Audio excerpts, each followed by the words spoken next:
Having played over 20 hours of Prince of Persia The Lost Crown, here are my top 10 tips to help maximize your overall gameplay experience while playing Prince of Persia. Yo, this your boy James over at XpectoGO, bringing you guys the latest and greatest and fun and hype gaming content.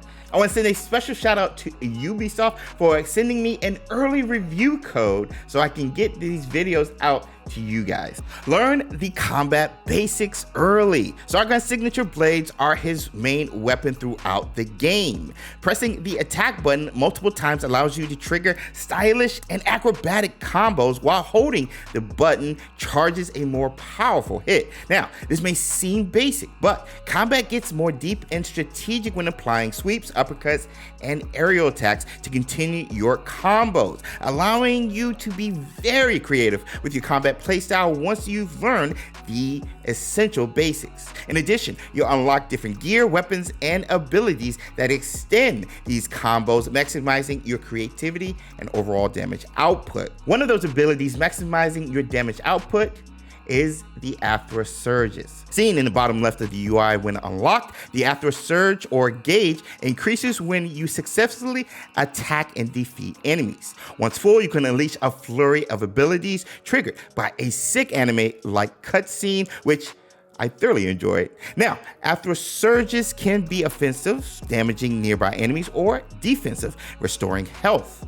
There are a total of 10 Athra surges in the game, allowing 2 of those abilities to be equipped all at once. To which I suggest a balanced Athra surge, equipping both a defensive and offensive type. Try using Bamin's Breath, for example, the only defensive Athra that heals. Being able to heal during battles outside of your potions was so clutch. I can't tell you how many times Bamin's Breath helped me out during a pinch with these boss battles. Now, because of the intricacies of combat, I suggest spending a lot of time with the challenge or free training feature. Located on the second level in the Haven, Artaban, the Swordmaster, will be your trainer. Complete combat challenges to learn the deep combat system nuances. And not only that, once completed, you will get valuable tips on enemy weaknesses, all the while earning 50 to 100 time crystals, which actually come in handy when buying upgrades. If you're able to knock out the challenges pretty quick, go to the free training section. It's here I was really able to get creative with my combos while trying out everything I had previously learned.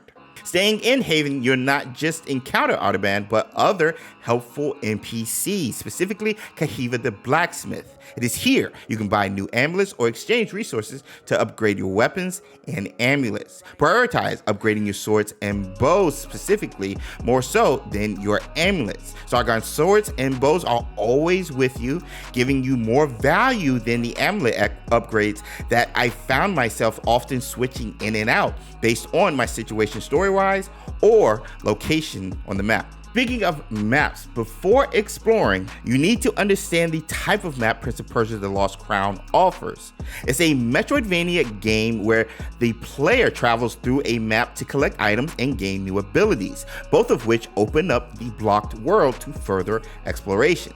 Since many of the items in these type of games are hidden, it requires backtracking and constantly revisiting the same locations, even requiring special moves to dig into the game design and find new areas. So don't be frustrated. When you encounter blocked paths, especially early, that's the functionality and partial fun of the game. That being said, while exploring, use Memory Shards. Prince of Persia The Lost Crown offers a semi-open world and massive map where you are free to wander, but at any time in the game, if you come across a section or treasure you can't access, you can take a screenshot of your current place and pin it on your map. Do this simply by hitting down on the D-pad. It is especially useful to keep track of a blocked path or a chest out of reach to come back to once you've unlocked the right ability. While exploring the massive map, make sure to always keep an eye on your surroundings. Performing specific actions in some places can trigger the appearance of a mysterious chest. This location, for example, with 2 statues pointing up with their bows. Once I unlocked the bow, I came back and shot my arrow up to reveal the hidden chest. So pay attention to your surroundings and watch out for these black altars on the ground. There are even some walls that can be hit and destroyed to reveal hidden secrets, and sometimes challenging secret rooms offering valuable rewards. With the map being so massive, it can at times be hard just to find your way. So buy hints. She can be found at the Haven just like Artaban, but sometimes at random spots during your exploration. These hints will reveal directions and landmarks to help you reach the next location to continue the main story. All for just 30 time shards, saving you on the most valuable resource of all, time.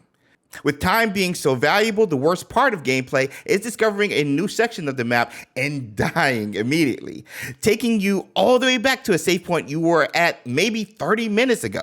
Since the Lost Crown only autosaves at Wak trees, prioritize finding them during your exploration, indicated by a gold wind current that floats to the tree's location. Always follow that current first when in a new area before going to a different section. This will save you on any frustration you will have exploring a new area you have no clue about. Plus, here at Wak Wak Trees, you can not only save in-game progress, but refill on health and potion supplies. You're also able to change amulets and Athra surges to better prepare you for the challenges that may come from the newly discovered area.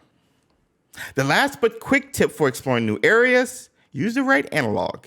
While still or moving, use the right analog to look over, up, or down to get a preview of what's ahead in your current area.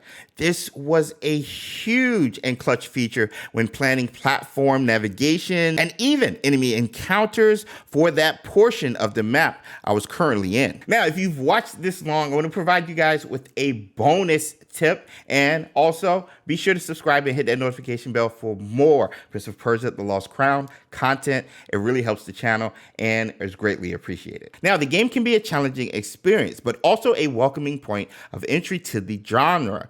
To make sure every player can tailor their journey, specific features have been implemented to ease your gameplay experience, starting with the 4 basic levels of difficulty, one of which you can also customize the difficulty through slider settings. Increase the parry or the dodge window, adjust the enemy damage, choose the after gauge, gain or depletion rate, and even control the damage received from the environment. What's so cool about all of these accessibility settings is that you can change them at any time during your gameplay without impacting progression. A huge setting for me was platform assist. Activate this option to entirely skip past the trickiest and sometimes most difficult platforming sections by teleporting right to the end of that specific section. As a player not familiar with this type of genre, these options were clutch, and I'm so glad Ubisoft offered it as a feature. That being said, what other tips do you guys have for your fellow gamer regarding Prince of Persia The Lost Crown? Comment below, let me know. Let's talk some Prince of Persia. Thank you guys so much for watching the video and hanging out with your boy. I'm so excited for Prince of Persia The Lost Crown's full release, dropping January 18th, and with the early access dropping today as this video drops. I'm so excited to hear you guys' experience and thoughts on this game. Until then, I've been James over at XpectoGO, bringing you guys the latest and greatest and fun and hype gaming content. I want to thank Ubisoft for again providing me early access to the game so I can get these type of videos out to you guys. And also, I want to send a special shout out to the Patronus Squad for the continued support and making this channel run every day. I'll see you guys in the next video.